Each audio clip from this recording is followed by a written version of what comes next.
থাকিব লাগিছে যে কোনোবাই কিবা এটা ক'ব নাইবা মই কিবা এটা প্ৰশ্ন কৰিম দায়িত্বক সেইখিনি মই জনা নাই মই জানিম সমাজ কেনেকৈ পৰিচালিত হয় সংগঠন কেনেকৈ পৰিচালিত হয় ৰাজনৈতিক দলবিলাকৰ লক্ষ্যৰ উদ্দেশ্য কি আমাৰ সমাজৰ সমস্যাবিলাক কি এই কথাবোৰৰ প্ৰশ্ন আমি দায়িত্ব কৰি নিশ্চয় আমি উত্তৰ দিবৰ কাৰণে সাজু আছে এজনৰ হাতত কাগজ কলম নাই গতিকে এইবোৰ লাগিব অলপ লিখাবিলাক আহিব মোবাইলটোৱে কিন্তু আমাক যান্ত্ৰিকতাৰ মাজত লৈ গৈছে মই নিজে অনুভৱ কৰোঁ যে আমি ক'ত আছোঁ এতিয়া কাৰণ যেতিয়া মোৰ মামা আহে মায়ে যেতিয়া সোধে তোৰ মামা আহিছে অলপ ভাত খাৰ দিয়া এই ভাত দিয়া মই আৰু কিয় যাব লাগে কাৰণ মই মোবাইলত টিপি আছোঁ মই মামা পাহৰিলোঁ পেহী পাহৰিলোঁ খুৰা পাহৰিলোঁ আজিকালি ল'ৰা ছোৱালী জানে মামা পেহী খুৰা এইবিলাক নাই সম্পৰ্ক নোহোৱা হৈ গ'ল মানুহৰ মাজত আৰু 5 বছৰ গ'লে হয়তো নিজৰ মাক দেউতাকৰ লগতো মোবাইলে সম্পৰ্ক শেষ কৰি পেলাব গতিকে সময় থাকোঁতে আপোনালোকে আমি সময় থাকোঁতে অকণমান পৰিৱৰ্তন আমি দিশত ল'ব লাগিব এইবিলাক লিডাৰশ্বিপে মানুহক ক'ব লাগিব আজিৰ সমাজ ব্যৱস্থাত ল'ৰাই মাকে কি কৰে ল'ৰাই কান্দিলে মোবাইলটো দি থয় শান্তি আজিকালি মাক দেউতাকক ল'ৰা বেছি চিনি নাপায় ল'ৰা মোবাইলটো বেছি চিনি পায় গতিকে এই যে এটা পৰিৱৰ্তন আহি গৈ আছে এইটোৱে কিন্তু আহিব লগা প্ৰজন্মৰ কাৰণে ডাঙৰ ক্ষতি গতিকে আমি এইবোৰ বুজাব লাগিব আজি বাইক এক্সিডেণ্টত উধাই মানুহৰ মৃত্যু হৈছে যুৱ বন্ধুসকল প্ৰায় 18ৰ তলত আৰু 20ৰ পৰা 18 ইফালে বেছিভাগ যুৱক আমাৰ বাইক এক্সিডেণ্টত মৃত্যুবৰণ কৰিছে পথ দুৰ্ঘটনাত মৃত্যুবৰণ হৈছে আমি আমাৰ আমচুৰ কৰ্মকৰ্তাসকলে লিডাৰশ্বিপ ল'ব লাগিব আমি সেই গাৰ্জিয়ানসকলক বুজাব লাগিব যে 18 বছৰ নোহোৱালৈকে আপোনাৰ সন্তানক বাইক নিদিব আপোনাৰ সন্তানক ডাঙৰ মোবাইল নিদিব আৰু সেই সন্তানটোকো মাতি আনি বুজাব লাগিব বাবা বয়স এতিয়াও সময় বহু আছে মাত্ৰ 18হে হৈছে তোমাক যদি তোমাক ভগৱানে বা আল্লাহে জীয়াই ৰাখে 60 বছৰ কিয় তুমি 18 বছৰতে তুমি মৃত্যুবৰণ কৰি আছা এই কথাবিলাক অলপ বুজোৱাৰ শক্তি আমাৰ আমচুৰ কৰ্মকৰ্তা থাকিব লাগিব লিডাৰশ্বিপে গৈ সমাজৰ বাল্য বিবাহৰ কথা ভালকৈ বুজাই ক'ব পৰা হ'ব লাগিব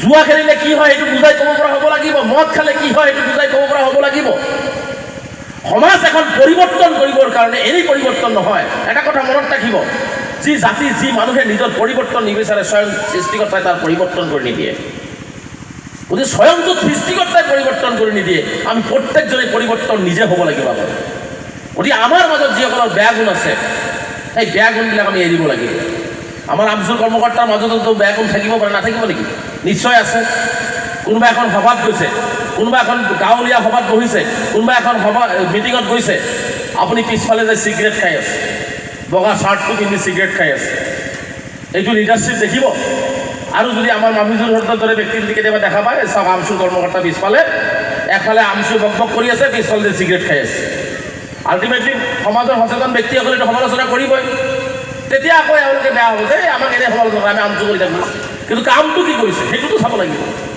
মই সেইকাৰণে কৈছোঁ লিডাৰশ্বিপটো এনেকুৱাভাৱে ল'ব লাগিব ঘৰৰ পৰা ওলাই যোৱাৰ সময়তে আপুনি চিন্তা কৰিব লাগিব যে মই এজন আমচুৰ আঞ্চলিকৰ লিডাৰ মানে আমচুৰ সভাপতিৰ দৰে লিডাৰ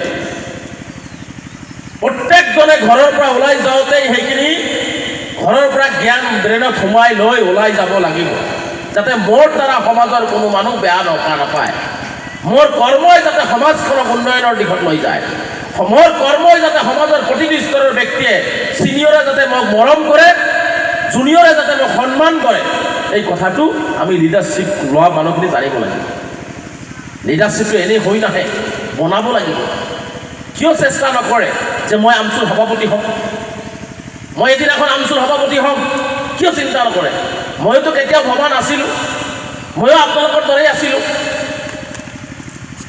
মই গোটেই অসমক নেতৃত্ব দিম বুলি ভবা কেতিয়াও নাছিলোঁ কিন্তু আপোনালোকৰ দোৱা আশীৰ্বাদত মই কিমান পাৰিছোঁ কিমান সফল হৈছোঁ সেইটো মই ক'বলৈ নাযাওঁ কিন্তু মই চেষ্টা কৰিছোঁ সেইখন আসনক নেতৃত্ব দিবৰ কাৰণে সফল বিফল বিবেচনা ৰাইজে কৰিব আপোনালোকে কৰিব কিন্তু মই চেষ্টা কৰিছোঁ সেইখন আসনক নেতৃত্ব দিবৰ কাৰণে ময়ো গাঁৱৰ পৰা কৈছোঁ ময়ো বিচাৰোঁ যে গোসাইগাঁৱৰ পৰা এদিনাখন আমচুৰ নেতৃত্ব লওক গোসাইগাঁৱৰ পৰা আমচুৰ সভাপতি সম্পাদক হওক আৰু গোটেই অসমত দৌৰক এই লিডাৰশ্বিপে গোটেই অসমৰ সংখ্যালঘু ৰাইজক উন্নয়নৰ দিশ দেখুৱাই দিয়ক গতিকে মনত বল ৰাখক দুৰ্বল কেতিয়াও নহ'ব হঠাৎ নহ'ব খালি আমচু বুলিয়ে নহয় যিকোনো কামত ফেইল শব্দটো পৰাজয় শব্দটো জীৱনৰ পৰা উলিয়াই দিয়ক পৰাজয় ফেইল এইবিলাক বস্তুটো আপোনালোকে উলিয়াই দিয়ক জীৱনৰ পৰা। এটাই লক্ষ্য লওক, মানুহ যিহেতু মোক হাত ভৰি কাণ তেজ মংসৰে এখন শৰীৰ দিছে, মই ভাল কাম লক্ষ্য লৈছোঁ, লক্ষ্য মোৰ ভাল, মই ভাঙি চিঙি হ'লেও মই সেই লক্ষ্যত উপনীত হ'ম, ইনশাল্লাহ আপোনালোকে উপনীত হ'ব। গতিকে মই আপোনালোকক অনুৰোধ জনাইছোঁ যে আপোনালোকে আমচুক ভালকৈ নেতৃত্ব দিয়ক, সমাজক ভালকৈ নেতৃত্ব দিয়ক, ছিনিয়ৰক ভালকৈ সন্মান কৰক, জুনিয়ৰক মৰম কৰক।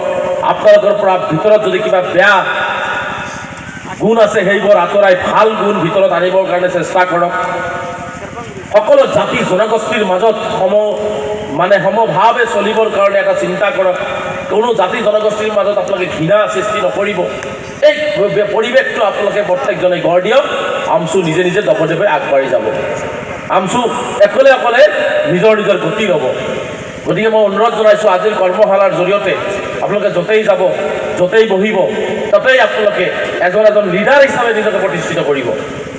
নিজকে কেতিয়াও মই অমুক আঞ্চলিকৰ পৰা মই এজন সাধাৰণ মানুহ এইটো নহয়, আপুনিও এজন সংখ্যালঘু জাতিৰ লিডাৰ।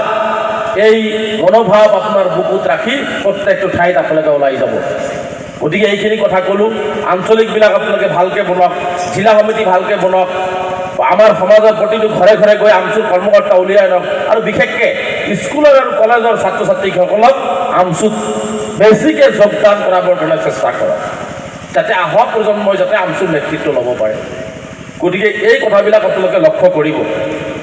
শাৰীৰিক ব্যায়াম কৰক, খেলা ধূলাত আমাৰ আমচুৰ কৰ্মকৰ্তাসকলে, আমাৰ ইমান ডাঙৰ ডাঙৰ ফিল্ড আছে, ক'ৰবাত কোচিঙৰ ব্যৱস্থা কৰক, যে ইয়াত এই 15 দিন ফুটবল কোচিং হ'ব, ইয়াত 15 দিন দৌৰৰ প্ৰতিযোগিতা চলি থাকিব, ইয়াত 15 দিন কাবাডী প্ৰতিযোগিতা চলি কেৱল পঢ়া শুনাতেই নহয়, পঢ়া শুনাটো কৰিব লাগিব। পঢ়া শুনাটো আমি বিশ্ব জিনিব লাগিব, খেলৰ জৰিয়তেও কিন্তু আমি বিশ্ব জিনিব পাৰোঁ। আমাৰ ইয়াত বহুত শক্তিবান ল'ৰা আছে। কেৱল মাত্ৰ যদি আমি শৰীৰটো দুৰ্বল কৰি ৰাখি আগবাঢ়ি যাওঁ, কাম নহ'ব। গতিকে খেলা ধূলাতো আপোনালোকে আগবাঢ়ি যাওক। যোনে যিটো দিশত পাৰ্গত, যোনে যিটো দিশত শক্তিশালী। আজি হিমা দাস দুটা ভৰিৰে যদি গোটেই বিশ্ব জয় কৰিব পাৰে, মোৰ গোসাইগাঁৱৰ ল'ৰাৰ দুটা ভৰি ইমান শক্তিশালী থকাৰ পিছতো আজি কোনো প্ৰতিযোগিতাই নাই। খেল মহাৰণত আজি দেখিছোঁ, খেল মহাৰণ পাতিছে, হয়তো আমাৰ ইয়াত কোনে খেলিছিল, খেলা কোনো মানুহ নাই নেকি ইয়াত? চৰকাৰে এটা খেল মহাৰণ পাতিছিল, ইয়াত বোধহয় নাইয়ে। মানে আমি এনেকুৱা এলেহুৱা হৈছোঁ। এই এলেহুৱা পণটো এৰি দিয়ক, জীৱনটোক ভাল পাবলৈ শিকক। যিকেইটা দিন জীয়াই থাকিব অন্তত মৰ্যাদাৰে যাতে জীয়াই থাকিব পাৰে, তাৰ কাৰণে জীৱনটোক অকণমান ভাল পাবলৈ শিকক। প্ৰতিটো ক্ষেত্ৰত পঢ়া শুনা, খেলা ধূলা, সামাজিক কাম কাজ, এই সকলো দিশতেই আপোনালোকে শক্তিশালীভাৱে ওলাই আহক। গতিকে মই বেছি কথা নকওঁ, আপোনালোকক এটা কথা অনুৰোধ জনাম যে আমচু কৰিব যায় যাতে ৰাইজে আমাক কেতিয়াও বেয়া নাপায়। আমচুৰ যি লক্ষ্য আৰু উদ্দেশ্য লৈ আমচুৱে 1980 চনত জন্ম লৈছিলে, সেই লক্ষ্য আৰু উদ্দেশ্যত আজিও আমি সফল হোৱা নাই। আৰু অধিক সমস্যাৰে আমি জৰ্জৰিত হৈছোঁ, অধিক আক্ৰমণৰ বলি হৈছোঁ, অধিক অন্যায়ৰ বলি হৈছোঁ, অধিক অত্যাচাৰৰ বলি হৈছোঁ। আৰু ইয়াৰ পৰা উত্তৰণ পাবৰ কাৰণে আমি হাত শক্তিশালী আমচুৰ কৰিবই লাগিব। আৰু আমচুৰ জৰিয়তেই আমি আমাৰ সমস্যাৰ সমাধান বিচাৰিব লাগিব।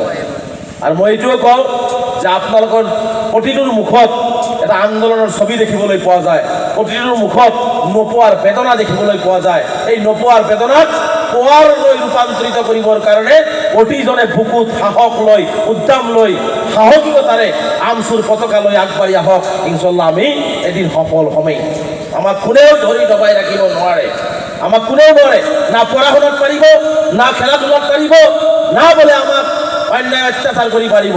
আমি যিমান দবাব বিচাৰিব সিমানেই আমি ফুলৰ দৰে ফুলি উঠিবৰ কাৰণে আমি চেষ্টা কৰিব লাগিব। গতিকে কাৰো ভয় ভাবুকি, কাৰো ঘৃণা, কাৰো অন্যায় অত্যাচাৰ এইবোৰ পিছত ৰাখি আমি সৎ আৰু নিষ্ঠা সহকাৰে প্ৰতিজন কৰ্মকৰ্তাই কাম কৰি যাম বুলি আশা কৰিছোঁ। আৰু এইখিনি কথা কৈ মই বেছি সময় নলওঁ। গতিকে আৰু কিছু আপোনালোকৰ কাৰিকৰী দিশত কিছু আপোনালোকৰ লগত খেল ধেমালি হ'ব, সেইখিনিও আমি অলপ চাম। আৰু আপোনালোকেও কিমানখিনি পাৰে সেইখিনিও আমি অলপ চাম। অনাগত দিনত আপোনালোকে আমচুক অধিক শক্তিশালী কৰিব, কাৰণ আপোনালোকৰ এই আমচুৰ মুখৰ পিনে কিন্তু সংখ্যালঘু ৰাইজ চাই থাকে। কিবা এটা বিপদ হ'লেই সংখ্যালঘু ৰাইজে আমচুৱে কি কয়, আমচুৱে কি কৰিব, এই লৈ কিন্তু মুখত চাই থাকে। গতিকে আমচুৰ প্ৰতি বহুত দায়িত্ব আছে, এটা গধুৰ দায়িত্ব আমাৰ কান্ধত পৰিছে প্ৰতিজনৰে, প্ৰত্যেকজনে ৰেজাল্ট কৰিম।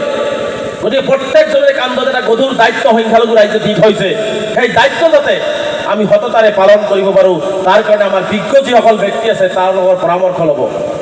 যিসকল সমাজত আপোনালোকে প্ৰতিটো আঞ্চলিকতে বিজ্ঞ ব্যক্তি আছে, আপোনাক ভাল পাওক বেয়া পাওক, কিন্তু আপুনি যিকোনো কাম কৰিব যাওঁতে এই সমাজৰ এই বিজ্ঞ ব্যক্তিসকলৰ আপোনালোকে পৰামৰ্শ লৈ আগবাঢ়িব। মাছুৱৰা কৰিলেই যিকোনো কাম সফল হয়। গতিকে এই মাছুৱৰাৰ জৰিয়তেও আপোনালোকে প্ৰত্যেকটো আঞ্চলিকত নিজৰ কামবিলাক কৰা আৰম্ভ কৰক, ইনশাআল্লাহ নিশ্চিতভাৱে আমি আগবাঢ়ি যাব পাৰিম।